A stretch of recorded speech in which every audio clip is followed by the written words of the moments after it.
Let me show you how to approach this problem as you're checking your understanding on section 4.3.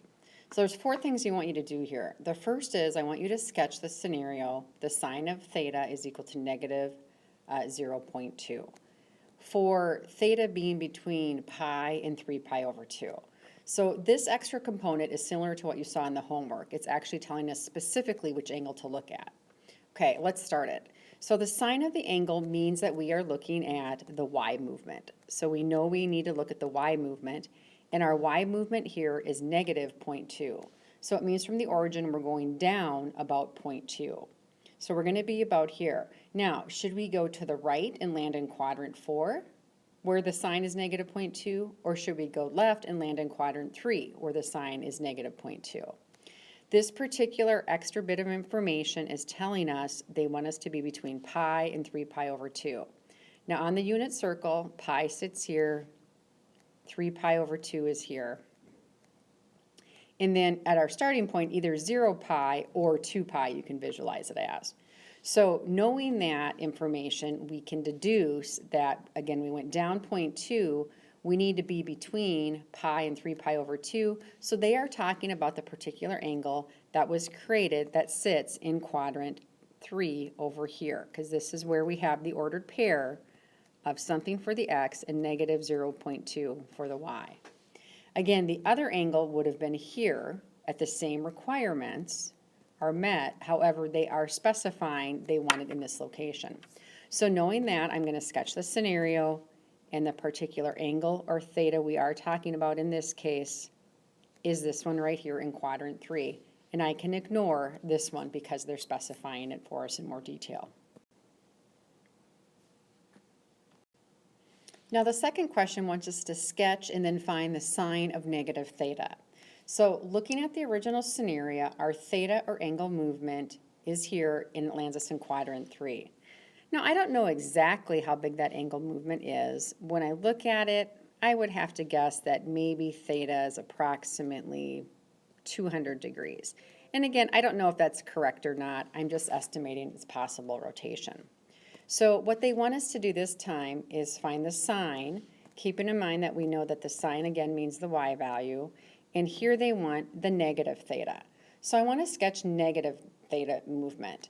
Well, if the original theta movement or my angle, if I think it's about 200 degrees, and again I may be right or maybe not, but something close, what is the negative of the angle? Well, negative means the opposite, so I would have to sketch negative 200 degrees. To do that, I'm going to go backward, and roughly I'm going to land right here. So that is our negative theta movement. Now the thing that's great about the unit circles, we have lots of symmetry. Original angle that we plotted here was to the left and down. Now we're going to the left and up. So the left movement is the same, and I still don't know what that is, but I know I'm going up this time. So the one thing I know about this ordered pair is it's something for the x or the cosine, and now it's a positive y or sine movement. I actually do have enough information to answer the question. They want the y or the sine of that negative angle movement, which is right here. The answer clearly then has to be for our problem is that the sine of the negative angle movement is going to land us and give us an answer of 0.2 as the final answer. Now for the next one, they want us to sketch and find the sine of the angle plus 180 degrees. Keeping in mind, we know that the sine means the y movement. Let's take the current angle that we have in the picture and tack on 180 degrees. So here's my current angle. Now add 180 degrees, which is half a circle, is going to land me right here in quadrant 1. So this is theta plus 180 degrees. By the way, that's the same as theta plus a piece of pi, which would be its radian equivalent. This ordered pair that of our original red angle was left and down. This new ordered pair is to the right and up. So basically all of the coordinates will change their signs. What we can tell is that the x value, by the way, is going to change its sign. We still don't know what it is. The y value is going to go upward, so it's going to be a positive 0.2. Based on that, we do have enough information.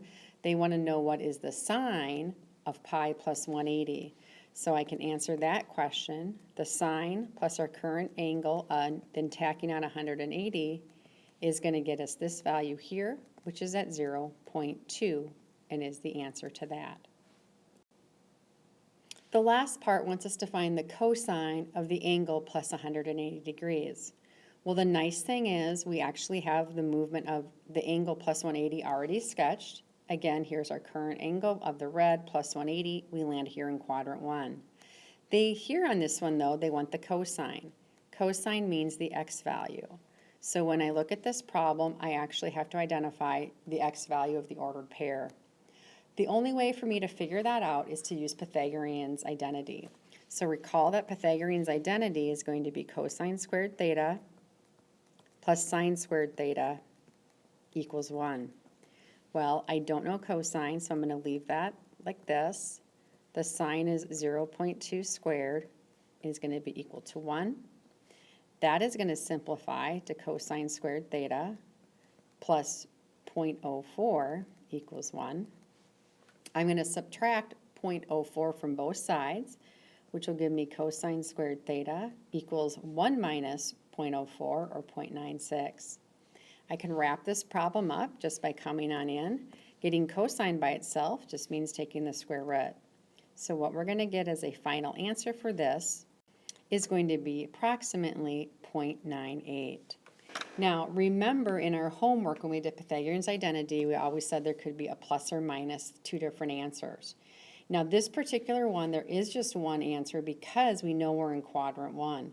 We're landing in quadrant 1. In quadrant 1, our cosine has to be positive, so we know this is the final answer.